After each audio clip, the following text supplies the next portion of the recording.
E aí, pessoal, chegamos ao episódio 17 da maior polêmica da história da música popular brasileira. Estou falando de Dalva de Oliveira e Erivelto Martins. Mas para entender um pouco melhor esse episódio Calúnia, que é exatamente o episódio 17, que trata da oitava música da polêmica, vamos só lembrar que o episódio 15 falou sobre aquela sequência de artigos polêmicos do Erivelto Martins, do Davi Nasser contra a Dalva de Oliveira, que foram publicados no Diário da Noite.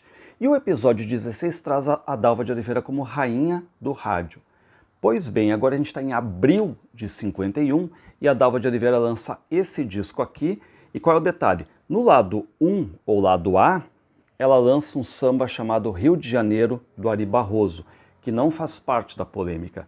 Mas reparem que no lado 2, ou lado B, tinha o samba Calúnia, do Marino Pinto e do Paulo Soledade.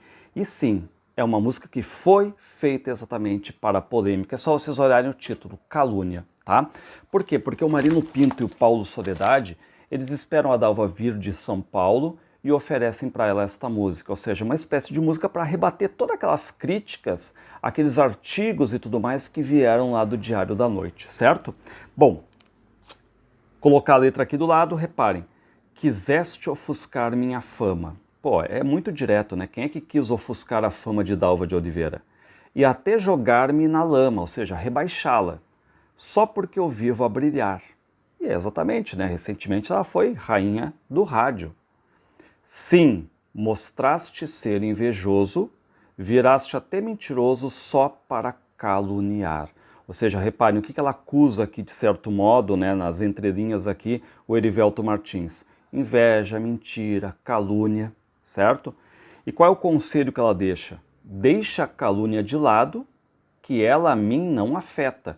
E é uma verdade, né? Porque a gente vê que a Dalva estava muito blindada pelo público ali, virou rainha do rádio, vendia muito, compositores gigantescos ali fornecendo grandes, né, sambas para ela, enfim, boleros, samba-canção. Deixa a calúnia de lado se de fato és poeta. E de certo modo aqui ela está dando nos dedos, né, do Erivelto, dizendo, pô, tu é um poeta, não vai se preocupar com temas menores, difamação e tudo mais, calúnias, mentiras, né? Mostra aquilo que tu sabe fazer, que realmente, né, o Erivelto está na lista dos maiores compositores da história do Brasil. Se me ofendes, tu serás o ofendido, pois quem com ferro fere, com ferro será ferido, tá? E lembrando, né, que ela está dizendo aqui algo que já aconteceu, porque se vocês lembrarem na música Caminho Certo, né, o Erivelto foi quase agredido lá pelo público, tá? Bom, aqui no livro Dalva de Oliveira, do João Elísio Fonseca, o que ele diz sobre essa música? Logo após o Carnaval, Dalva de Oliveira gravou Samba Exaltação de Ari Barroso, Rio de Janeiro.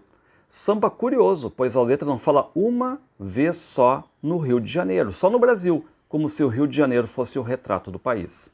Do outro lado do disco, gravou um samba que parecia ser a pedra na história de sua separação, Calúnia, de Marino Pinto e Paulo Soledade. Então aquela ideia, né, de que a música sim faz parte da polêmica, foi feita para polêmica, né? Essa é a verdade.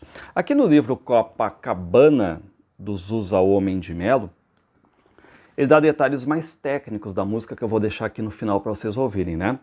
Entre as exceções, o precioso Calúnia, que Dalva cantou esplendidamente, efetuando variações melódicas na repetição.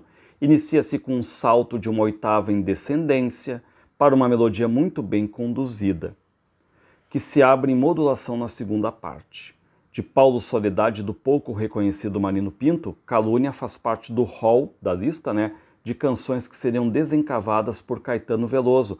Caetano Veloso, lá em 1986, quando ele lança o LP Totalmente Demais, ele grava aqui, né, a Calúnia. Bom, o que mais? E aí, no livro aqui do Erivelto Martins, Uma Escola de Samba, do Jonas Vieira e do Natalício Norberto, reparem o que diz. Em abril de 51, Dalva gravou de Marino Pinto e Paulo Soledade Calúnia, com versos fortes que, segundo Raul Sampaio ouviu de Marino Pinto, foram quase todos de seu parceiro, o Paulo Soledade. O que diz o Marino Pinto? Eu apenas fiz uma coisinha aqui, outra colar, disse Marino a Raul Sampaio. como se pretendesse livrar a cara diante da letra claramente agressiva contra o antigo parceiro. E qual é o detalhe, né? O Erivelto vai chegar no Paulo Soledade, né? E vai dizer, pô, Paulo, que calúnia, hein, seu Paulo? Que calúnia! E cortam relações. O Erivelto ficou muito chocado, né, com essa letra aqui. Bom, o que a revista do rádio diz? Os fãs de Dalva de Oliveira aguardam ansiosos suas mais recentes criações, Calúnia e Palhaço. Bom, isso aqui é um pouquinho antes do lançamento, né, mas já mostrando duas músicas que farão parte da polêmica. A Odeon espera superar todas as expectativas com os discos de Dalva de Oliveira. Repare, né, foi a que mais vendeu pela Odeon em 50 e agora a Odeon já esperando o mesmo sucesso em 51, ainda mais que ela virou a rainha do rádio. E mais, reparem, a música é lançada, né, o álbum aqui ele é lançado, o disco, né, faz um sucesso e reparem, o que diz a revista do rádio? O maior acontecimento da semana passada foi o lançamento do último disco de Dalva de Oliveira. A criadora de Tudo Acabado continua batendo recordes de vendas na fábrica Odeon, de onde é exclusiva. Segundo Felisberto Martins, diretor artístico do Sr. Conde, a primeira remessa de Calúnia foi de 20 mil discos. Isso nos dá, né, uma ideia do quanto era a questão de vendas na época, né? E depois a revista do rádio já acaba nos dizendo que ela vendeu já 15 mil. Dalva de Oliveira continua sendo recordista de vendas na Odeon. A primeira remessa de Calúnia foi de 15 mil discos. E aí a gente já nota, né, que ela sobe para o terceiro lugar nos sucessos da semana, começa então a rodar aqui nas rádios, né? Só que a revista O Cruzeiro vai trazer uma crítica aqui do Anselmo Domingos, dando aquela ideia que ainda há uma briga entre Dalva e Erivelto para vender discos, mas ele rasga elogios àquela ideia assim de interpretação da Dalva, de cantoria da Dalva, ou seja, ele rasga elogios à fase que a Dalva de Oliveira está vivendo solo, mas não deixa de focar também nessa questão toda de que ali parece estar havendo uma briga para vender discos também. Tenho a impressão de que no caso de Dalva de Oliveira e Erivelto Martins, o público ficou ao lado de Dalva. Perdoe-me o Erivelto, não quero em absoluto tirar-lhe a razão, não quero mesmo fazer julgamento. Vai a gente agora dizer aos fãs que as músicas que eles cantam não tem nada com caso? Que é tudo mera coincidência? Pois sim, a mocinha do subúrbio, a Dalva, né, canta e compra... Desculpa, não é a Dalva, né? A mocinha do subúrbio público, né, canta e compra o disco Errei Sim porque tem a certeza de que aquilo é a justificativa de Dalva para Erivelto. Os rapazes de Copacabana assobiam o caminho certo como se tomassem a defesa de Erivelto. Dalva de Oliveira tinha e tem tudo para vencer sozinha, não há dúvida, mas a repercussão do seu desquite deu-lhe ainda maior destaque, colocou-a numa auréola de solidariedade e de carinho. Aquela ideia, assim, basicamente, né, de blindar um pouco, o público blindou ela, né, comprou a Dalva de Oliveira. E ela bem o merece. E aí a gente não pode nunca negar isso aí, né? Não é só por uma questão de carinho, de afeto, é porque a Dalva cantava muito, os discos muito bons, né? Porque realmente está atravessando a maior fase de sua carreira, cantando bem, como sempre cantou, mas interpretando melhor do que nunca. E aqui no livro A Noite do Meu Bem, do Rui Castro, reparem, naquele ano de 51, Dalva derrotou Erivelto em toda a linha. No meio do ano, fez uma temporada vitoriosa no Boate Embassy, no posto 6, em que era acompanhada ao piano e ao órgão por Djalma Ferreira, o qual não se limitou a isso, passou a acompanhá-la também ao sítio que dava a comprar em Jacarepaguá e a dormir por lá com ela. Foi um curto, mas intenso romance que encantou Copacabana. O Jaguar conversível prata em que Dalva e Djalma desfilavam pela orla de capota arriada fora também comprado por Dalva com dinheiro dos discos da polêmica. E assim que Djalma saiu de sua vida, entrou outro, perdidamente apaixonado, Procópio Ferreira, a lenda do teatro brasileiro com seus 53 anos para os 34 anos de Dalva.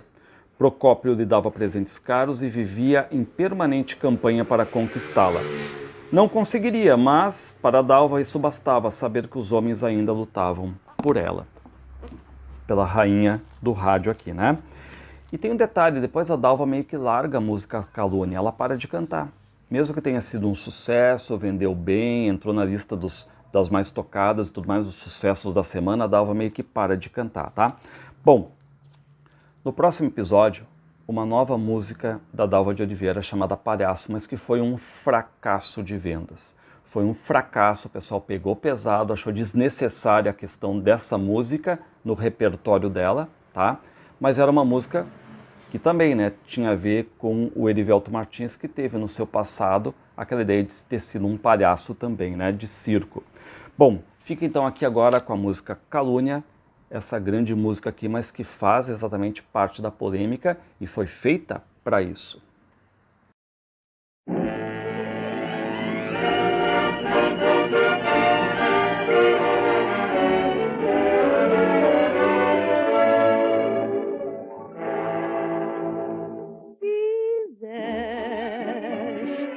Ofuscar minha fama e até julgar-me na lama, só porque eu vivo a brilhar.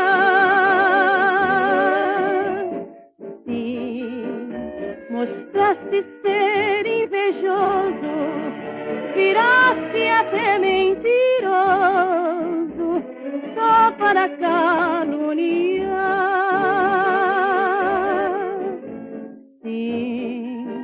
Mostraste ser invejoso, viraste até mentiroso, só para caluniar. Deixa a calúnia de lado se de fato és poeta. Deixa a calúnia de lado que ela a mim não afeta. Se me ofendes, tu serás o ofendido, pois quem com ferro fere, com ferro será ferido. Quiseste ofuscar minha fama e até julgar-me na lama, só porque eu vivo a brilhar. Sim, mostraste ser invejoso, viraste até mentiroso, só para caluniar.